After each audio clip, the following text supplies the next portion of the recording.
How would you like a 15% discount to my daily email, the stack of stuff, the show notes, discounts to the conference, all of that? All you need to do is text the word show to 33777. You'll get the annual subscription with a 15% discount to my daily email. You'll get the stack of stuff, the links to the show notes, discounts to the conference, and so much more. All you have to do is text the word show, SHOW, to 33777. Text show to 33777.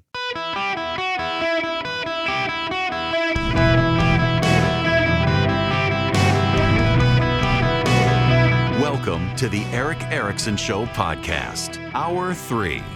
Greetings, conversationalists. Welcome. It's Eric Erickson here. I'm delighted to have you with me. The phone number is 877-973-7425. Should you wish to be on the program, delighted to have you. Hang on, let me send Chris Crawford a note. Happening again now. He'll know what I mean. I want to talk to you about what's happening in Great Britain because I've gotten a lot of questions from people talking about it, asking questions. There's been a lot said that isn't true. Now, this is my most annoying personality trait for many of you. One of my most annoying personality traits for some of my friends as well, like in-person friends, is I do try very hard to understand the other person's perspective, showing some level of empathy to other people. People I disagree with, people I don't like. You know, like I had somebody email me earlier, you shouldn't be friends with these people if they believe X, Y, or Z.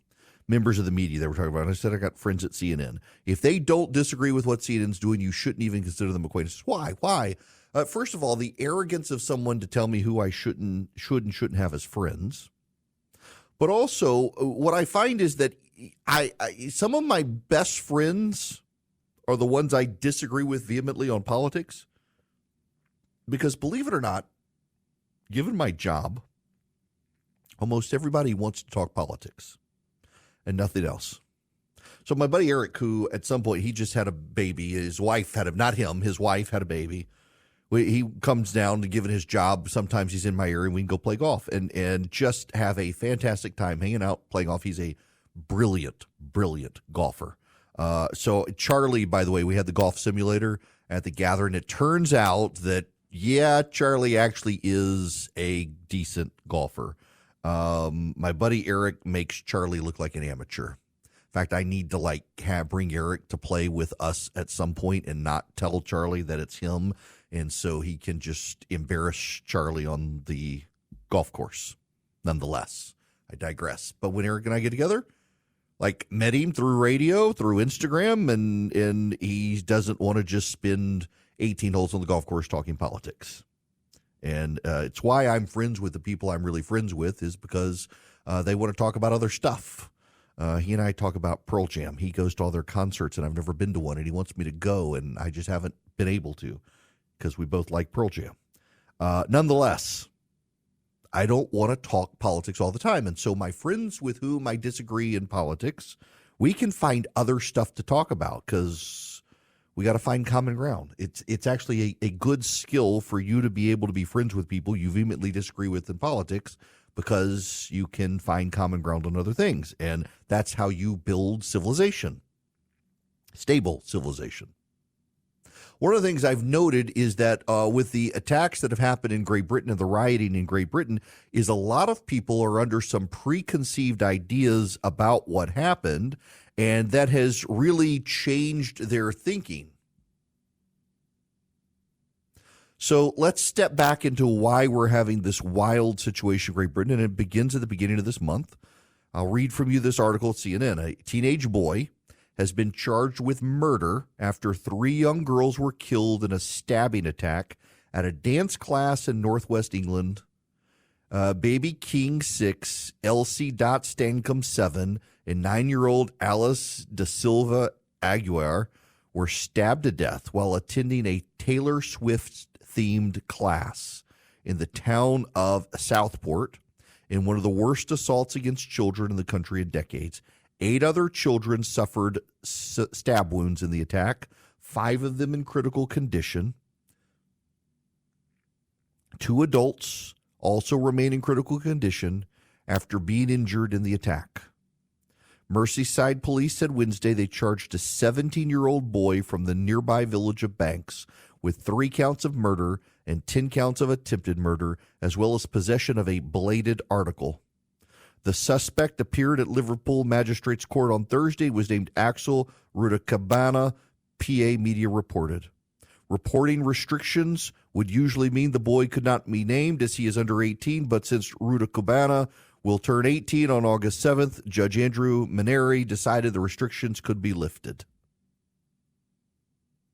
Now, the riots began after this. The riots began because rumors started circulating that Axel Rudakabana was a Muslim immigrant. Wasn't actually true. His parents had immigrated from Rwanda, but he was actually born on British soil. He was not a Muslim immigrant. But that didn't matter. The rumor got out on social media in Great Britain and by word of mouth. And people, white people in particular, white men specifically, began harassing mosques and migrant centers and burning police vehicles. The working class white men rioters catalyzed counter mobs of mostly Muslim men with hammers and knives who were looking for a fight already. So the initial rioters, fed by lies, went hunting for migrants and Muslims, and the situation began to melt down.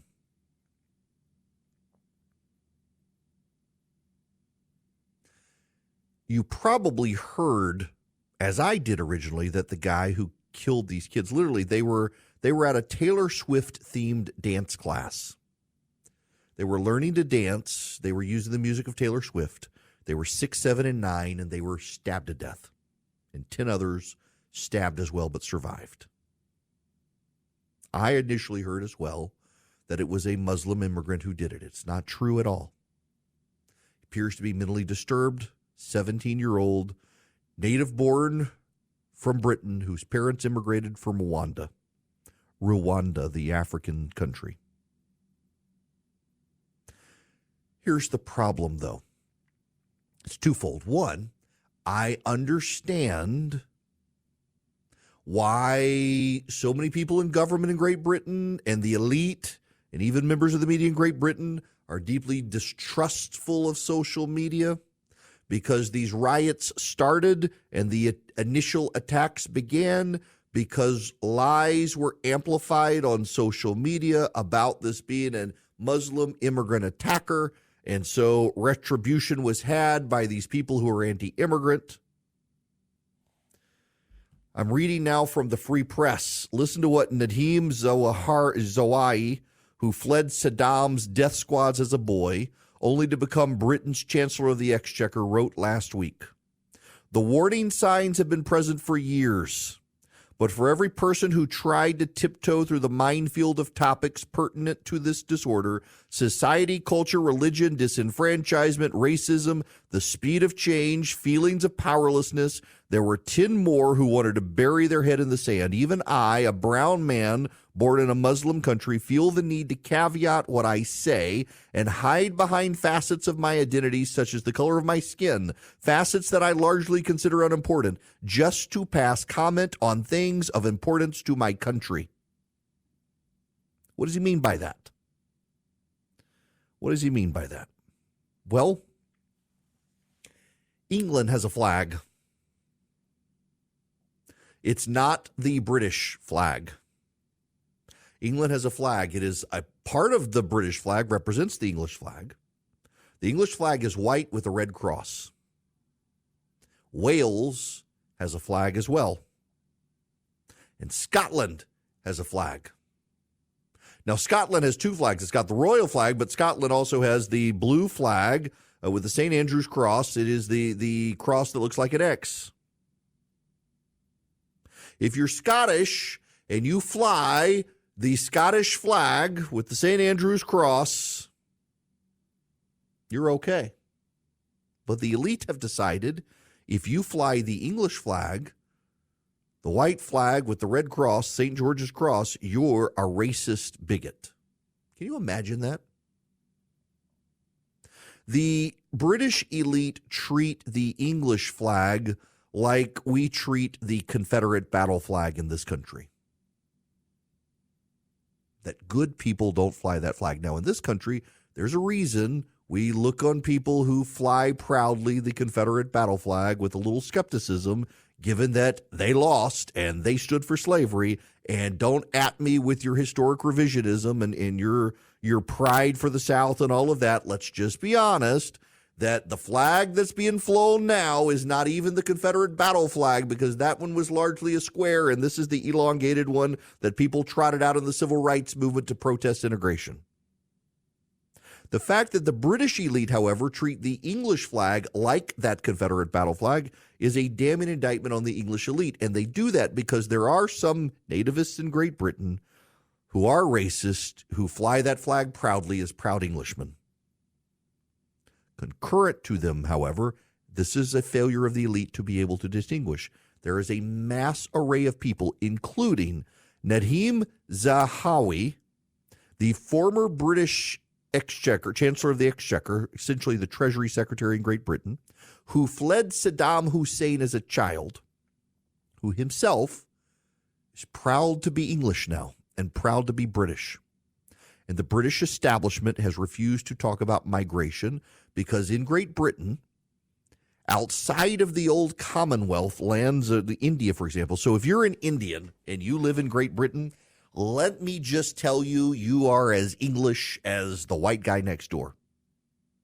And one of the cool things about that aspect of British imperial immigration is curry. Y'all, I love a good bowl of curry. And chicken tikka and curry are just as British as mushy peas on toast, which is disgusting. Actually, the Indians, God bless the Indian subcontinent, you have improved the diet of the British people and British food. You actually you came up with something and you took it to those poor old white people in Britain, and it's called spices, and you added flavor to their disgusting boiled beef food. The integration of the Indian subcontinent into British society has been one of the greatest things in history. I'm just telling you. I love India. I love Indians. I love Indian food. And I love how they improve the disgusting cuisine of Great Britain that would exist without them. The problem is a whole lot of other people came to Great Britain from other countries, and they didn't integrate at all. You've got these Muslim groups that live in Great Britain that have become very tribal. They do not integrate into society. They do not play well with others, and they think increasingly in their enclaves that they should bring Sharia law. And if you whisper this in British society, you are hated by the elite for saying it, because it's a failure of the elite who disdain integration, just like in this country. In this country, the elite now refer to us as a salad bowl. Remember, we all talk about the melting pot. Everybody comes, you add something to the culture, and it all blends together. The elite believe in the salad bowl, where every culture stays distinct, even in the same bowl. That's not a healthy way to have society, but that's what's happened in Great Britain. To mention this is a problem.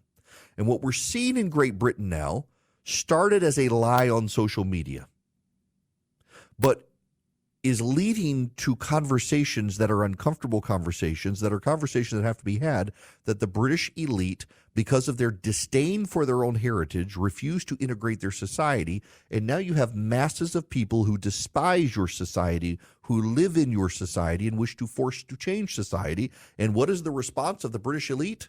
To round up and arrest anyone who points that out. Because the elite in that country cannot be confronted with their failures, so anyone who points out their failures has to be arrested. These are not good times for the British people. AI might be the most important new computer technology ever. It's storming every industry. Everybody's talking about it. Billions of dollars invested, so buckle up. The problem is AI needs a lot of speed and processing power. So how do you compete without costs spiraling out of control? It's time to upgrade to the next generation of the cloud. Oracle Cloud Infrastructure, or OCI. OCI is a single platform for your infrastructure, database, application development, and AI needs. OCI has 4 to 8 times the bandwidth of other clouds, offers one consistent price instead of variable regional pricing, and of course, nobody does data better than Oracle. So now you can train your AI models at twice the speed and less than half the cost of other clouds. If you want to do more and spend less, like Uber, 8x8, Databricks, Mosaic, take a free test drive of OCI at oracle.com/Erickson, ERICKSON. That's oracle.com/Erickson, oracle.com/Erickson. Go check them out today. Greg, you're going to be the next caller today. Welcome to the show, Greg. How are you? Doing very well, Eric. You've been saying that Trump needs to stay focused and stay on point. And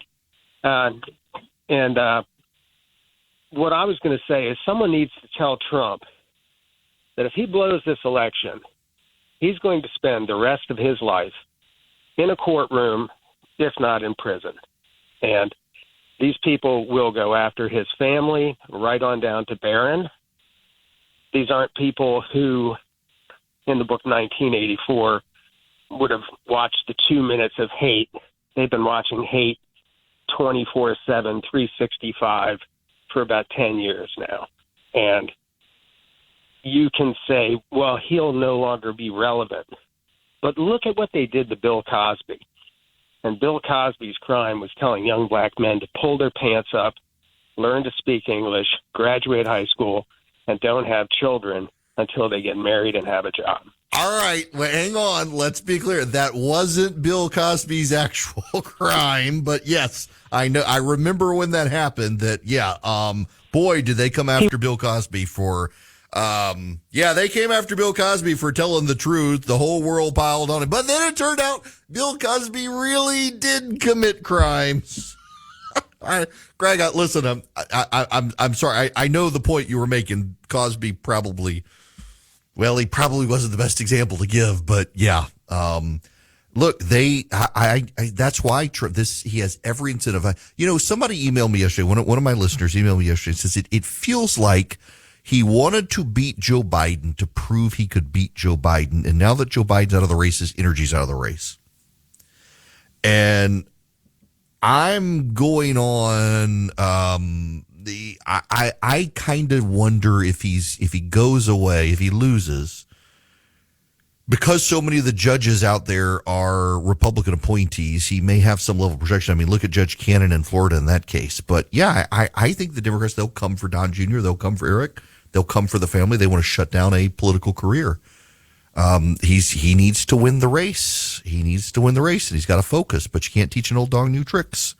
Now, I hope I can convince you to go to EdenPureDeals.com today and put ERIC3, ERICK3, and you can get 3 Eden Pure Thunderstorms for less than $200, save $200, and get free shipping at EdenPureDeals.com. Well, actually, I'm not sure about the free shipping. What I do know is you don't have to buy a filter subscription, because it uses electrostatic plates to trap the pollen and the dust and everything floating in the air. But where it shines, the way I use it, it's an odor eliminator. It generates ozone, and ozone locks on to odor ions and wipes them out.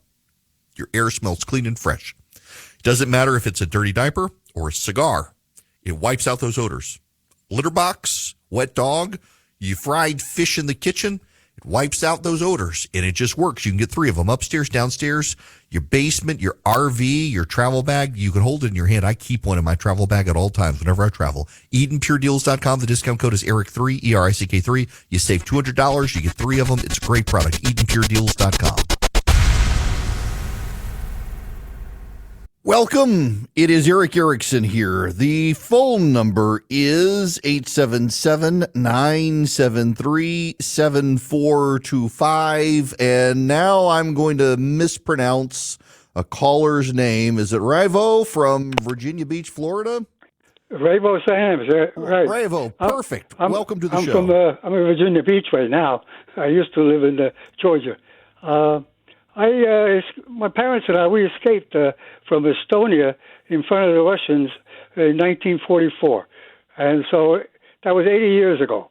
And now I'm rubbing elbows with communism again with a Democrat Party. And I'd like to have people know that, if they're going to vote for Democrats, they're voting for communism. So I hate to die under communism after 80 years of escaping from it. So, okay, well, first of all, I need to clarify. So you're in Virginia Beach, Virginia, not Florida, correct? Right. I called, I'm listening to WSB. I got a way of getting WSB radio here in Virginia Beach. Fantastic. Note to the Virginia Beach station that I've been talking to that you should put me on. I'm glad you said this. Well, I don't know any of the local stations here. And I'm sure my program director is quite happy for you to just keep listening to WSB online. Oh no, I listen to you every day when you're on, and we were in refugee camp for 4 years in Germany, and then we came to the United States as illegal immigrants. We're lucky that we had a sponsor in Iowa, and my parents, our first home here was an old chicken coop. They cleaned out some feathers, but they put one bed and a pot-belly stove in there for 4 of us. And my father worked from 5 o'clock in the morning to 8 o'clock at night, 7 days a week, except Sunday he was off from 8 to 12 to go to church, and he got paid $100 a month. So that's our start in this country, which is fabulous country. And I hate to be turn into a communist country. That's why say this. DCP should be Democratic Communist Party. Well, listen, Ray, first of all, God bless you in your story. That's fantastic. And thank you for calling to share. And let me say this. One of the things that gives me hope about this election is, you know what? I may as well, I turned my recorder off. I might as well say this. There's about 85 days left, and there's panic on the Republican side, and I do think Donald Trump needs to stay more focused on a message against Kamala Harris and not go off on these tangents, but Donald Trump is Donald Trump. He's not going to do that, and we all might as well expect that Donald Trump is not going to do the things that we all wish he would do. He's going to be the same Donald Trump we've seen for the last 8 years. That being said, it's still a tight race, and the Democrats always underperform their polling, and Donald Trump overperforms his polling. And in a very tight race, in the swing states, where Donald Trump is slightly ahead, we could very well see a scenario again where he loses the popular vote but wins the Electoral College. Whether he wins the popular vote or wins the Electoral College without the popular vote, there are going to be riots. We know that. The summer riot season is upon us. We'll be seeing it next week in Chicago. But fundamentally, the thing that encourages me is, remember in 2022,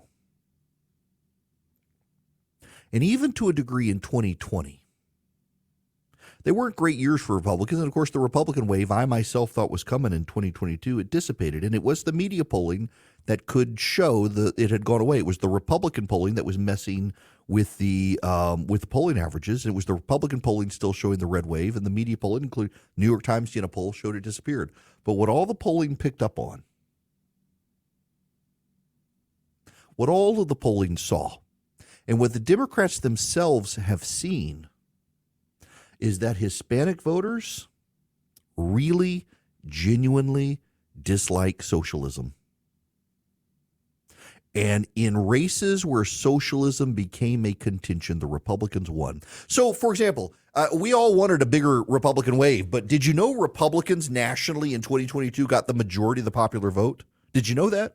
Because it gets overwhelmed. We thought that we're going to have this massive wave. Well, actually, Donald Trump, frankly, endorsed some really bad candidates, whether it was Dr. Oz or Herschel Walker or some of the Bo Hines in North Carolina or that guy out of Kent and Joe Kent or whatever in Washington State and John Gibbs in Michigan and others.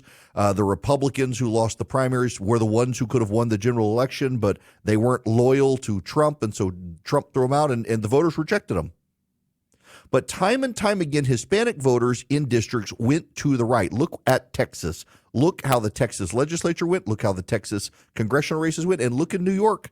In New York and in California, the Republicans got the majority because Hispanic voters along the border in Texas who had voted Democrat, and in California and New York, they rejected Democrats who were pushing socialism. They rejected the left.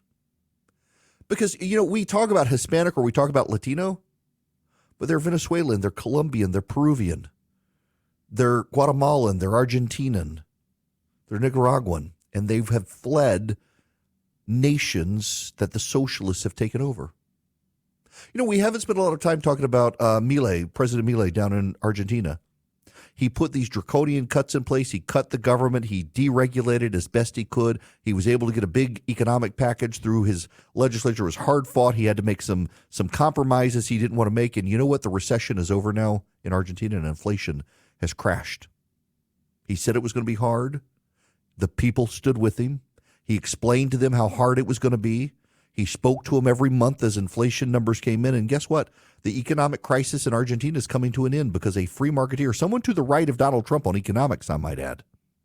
Donald Trump is more old school Democrat than Milei. Milei has been critical of Donald Trump's economic proposals, that they're not free market enough. The free market policies of Milei have gotten Argentina out of the economic hellhole it was in. And so many people fled that country and came to this country because of what the socialists had done there. Those people aren't voting for democratic socialist policies. And then there's something else. I'm going to say something that could get me some hate mail. And every single one of you knows it's true.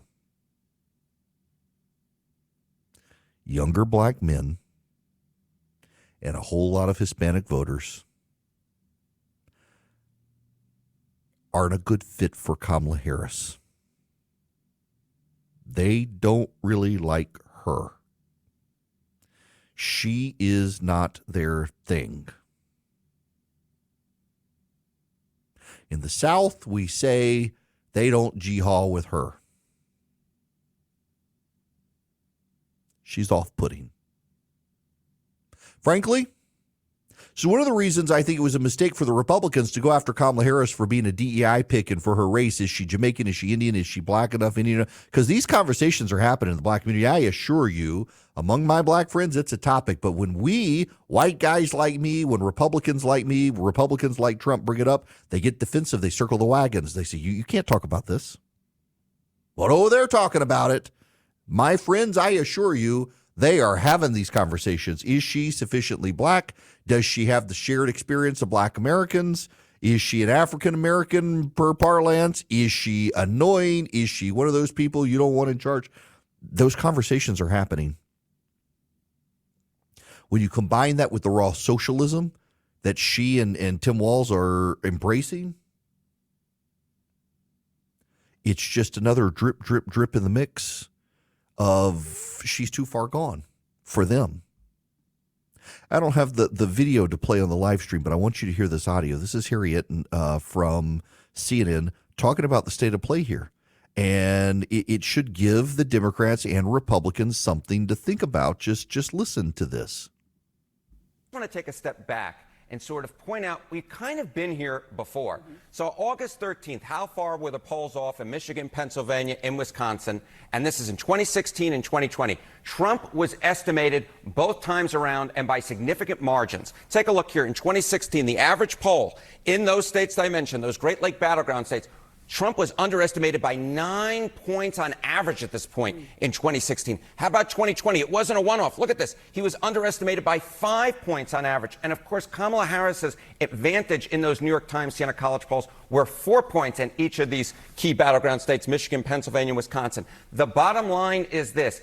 If you have any idea, if you're a Kamala Harris fan and you want to rip open the champagne bottle, pop that cork, do not do it. Donald Trump is very much in this race. If we have a polling shift like we've seen in prior years from now until the final result, Donald Trump would actually win. I'm not saying that's going to happen, but I am saying that he is very much in this ballgame based upon where he is right now, and compare that to where he was in prior years. We certainly heard the Harris campaign saying we have to keep fighting. Absolutely. This is definitely not over. All right. Let's talk about enthusiasm and how that translates actually. We are quite a ways out, again, 3 months about.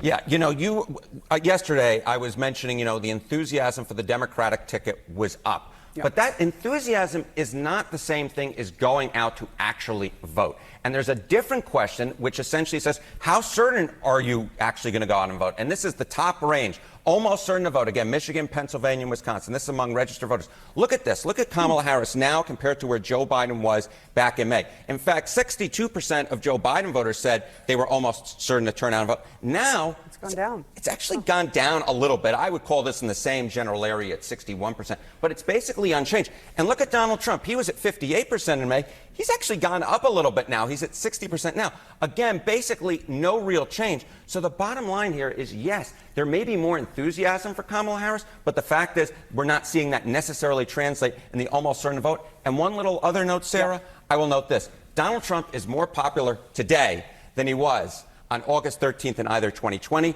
or 2016. Yes. So don't give up. It's a close race. Republicans seem a little despondent right now because of the way things have shaped up and Trump's lack of message discipline, but I don't think Kamala Harris is well liked.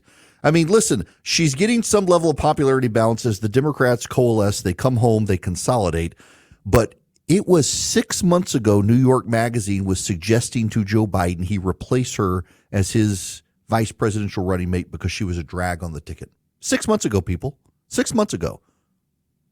I haven't forgotten that. I think a lot of voters haven't forgotten that either. And when you tie in the socialism, as Revo from Virginia Beach pointed out, you tie in the concerns of socialism, many of the more recent Hispanic immigrants to this country fled socialist regimes. It's why I think it's a bad idea for the Republicans to go to this old school democratic economic model that Orrin Cass and others are promoting, unionization and the like, because it doesn't provide a way out for Hispanic voters who fled those sorts of social-oriented regimes, socialist-oriented regimes. Defend the free market. Get rid of the welfare state for corporations. Deregulate so the little guy can become the big guy. Enhance the American dream. Every time the Code of Federal Regulations expands, another small business dies. So gut the Code of Federal Regulations, rein it in. There's a deregulation aspect that helps small businesses.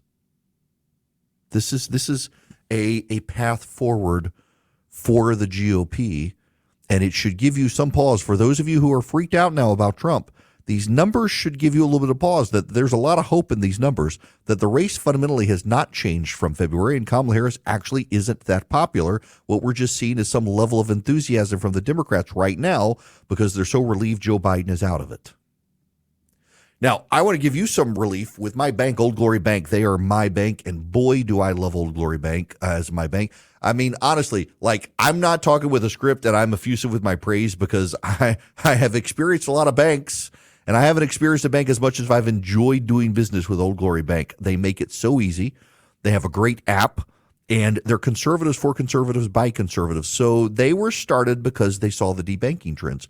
Particularly, a number of the founders have friends who are in the gun business or buy guns. And there's a growing number of banks now that won't let you use your debit card at a gun store because the progressives have demanded they stop. Or, for example, I know of a gun store that had its bank email or send them a certified letter and say, here's your money, we've closed your bank account. They missed a payroll because of it.